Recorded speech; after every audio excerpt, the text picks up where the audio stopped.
आजा गोरी भीग जाना है सावन के रंग, दोनों जन झूम जाओ बरसा के संग। आजा गोरी भीग जाना है सावन के रंग, दोनों जन भीग जाओ बरसा के संग। चढ़ गे रे मोला सावन रंग, चढ़ गे रे मोला सावन रंग।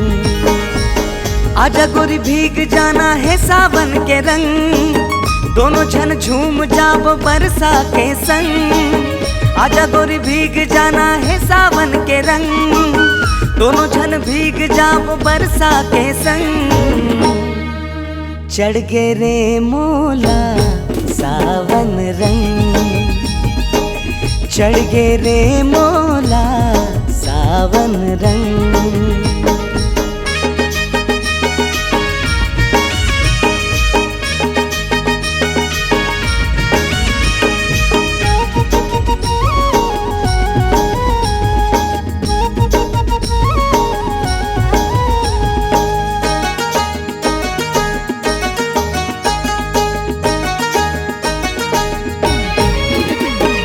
सावन के रंग गोरी तोला मैं लगाऊं, तोर संग माँ गोरी माया गीत गाऊं, तोर संग माँ गोरी माया गीत गाऊं।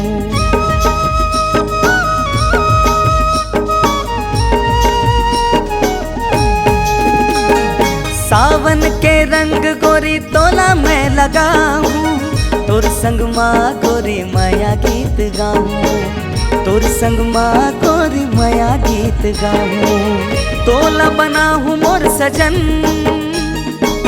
जैसे राधा और मोहन। तोला बना हूँ मोर सजन,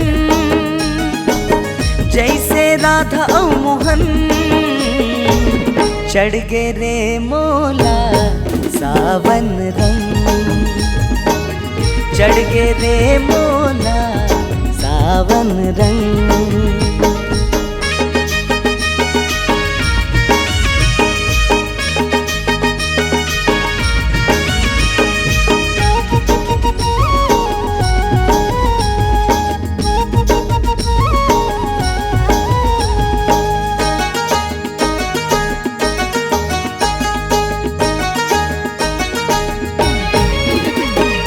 बदरा के पानी संगी बरस बरस जाए रे, तोर मोर माया के कहानी सुनाए रे, तोर मोर माया के कहानी सुनाए रे।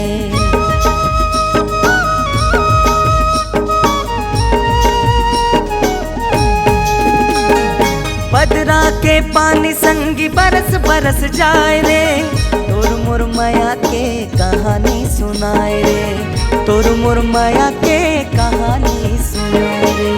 कब जन छूटे तोर संग,